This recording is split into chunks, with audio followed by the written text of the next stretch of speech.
Assalamualaikum warahmatullahi wabarakatuh. Perkenalkan, nama saya Devika Olivia dari Prodi Akuntansi.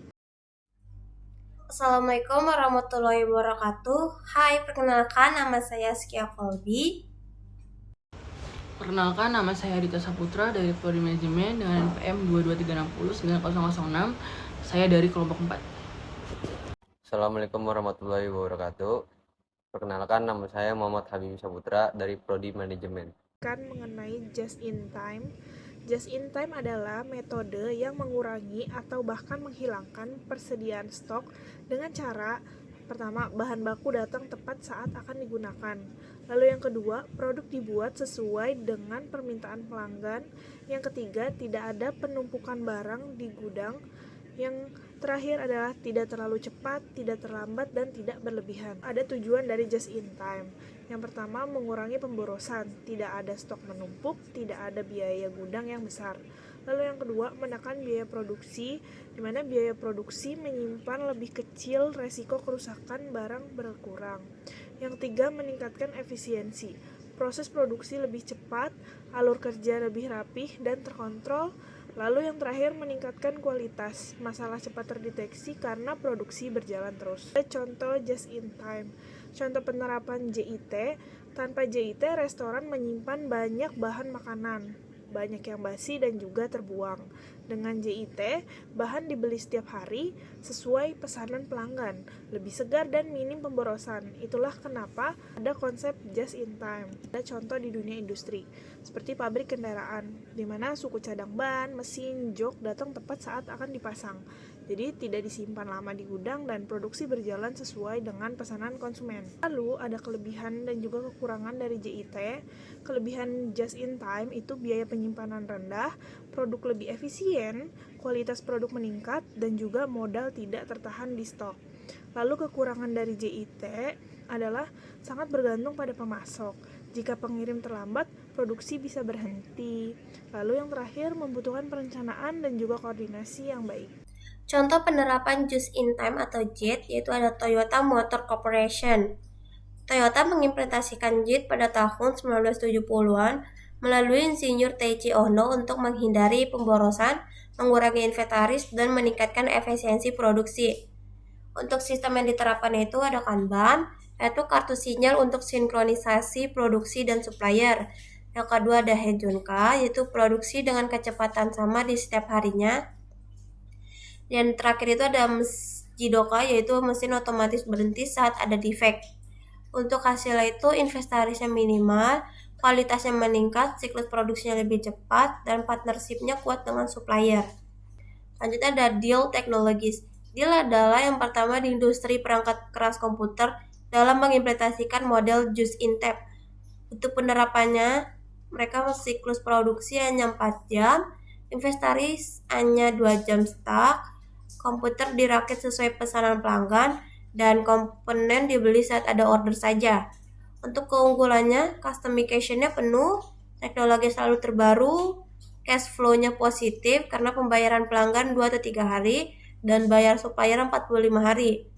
Selanjutnya ada biaya penyimpanannya minimal. Selanjutnya ada PT Hino Motor Manufacturing Indonesia.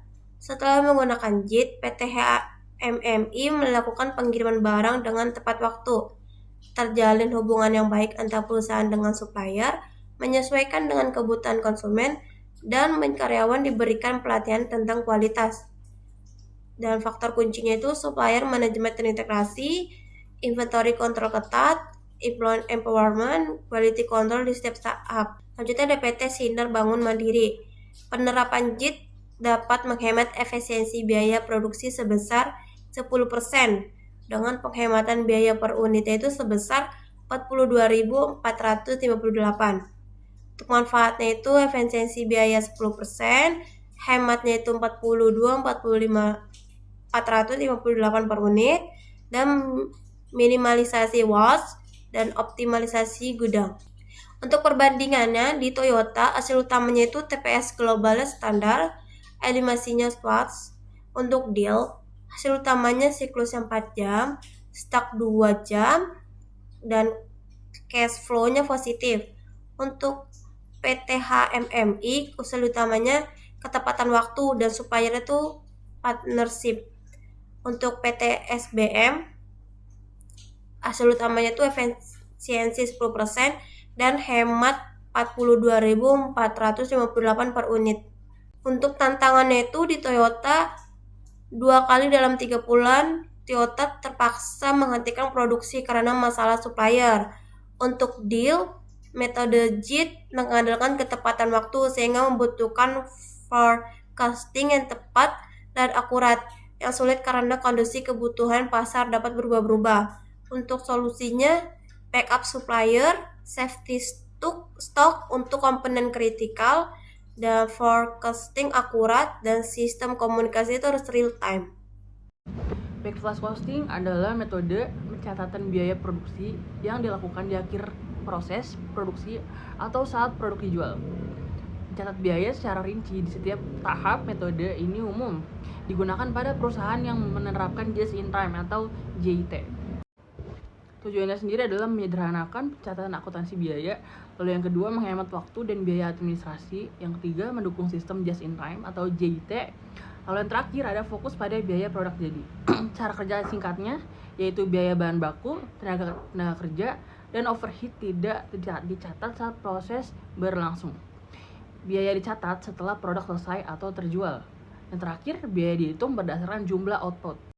Contohnya sendiri yaitu adalah total biaya produksi sebesar 100 juta. Jumlah produk 1000 unit, harga pokok per unit adalah 100.000. Biaya langsung dibebankan ke produk jadi atau HPP.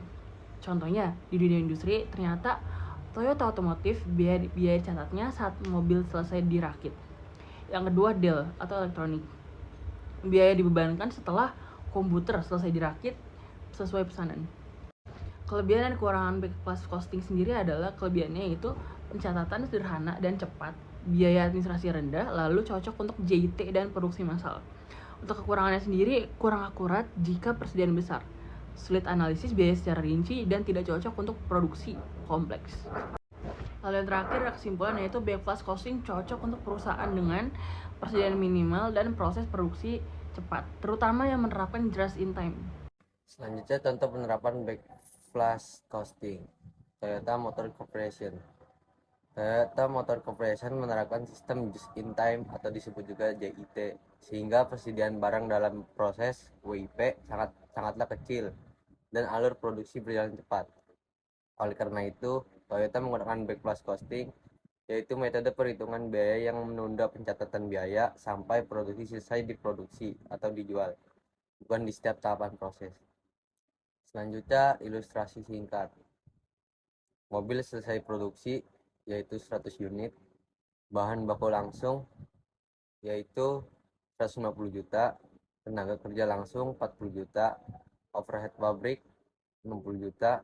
Total biaya per unit 250 juta. Dan total biaya produksi sekitar 25 miliar. Selanjutnya ada pencatatan biaya. Yang pertama, seluruh biaya produksi langsung dicatat ke finish good atau cost of goods sold atau disebut juga COGS pada akhir proses. Nah, yang kedua, akun work in process atau disebut juga WIP hampir tidak digunakan karena produksi berlangsung cepat dan persediaan minimal. Selanjutnya ada alasan Toyota menggunakan backflash costing. Yang pertama, menyederhanakan pencatatan akuntansi biaya. Yang kedua, mengurangi administrasi yang tidak perlu. Dan yang ketiga atau yang terakhir, mendukung sistem produksi lean, efisien, dan tepat waktu. Dan kesimpulannya yaitu backflash costing membantu Toyota meningkatkan efisien pencatatan biaya dan sangat sesuai dengan sistem JIT yang berfokus pada kecepatan dan pengendalian biaya.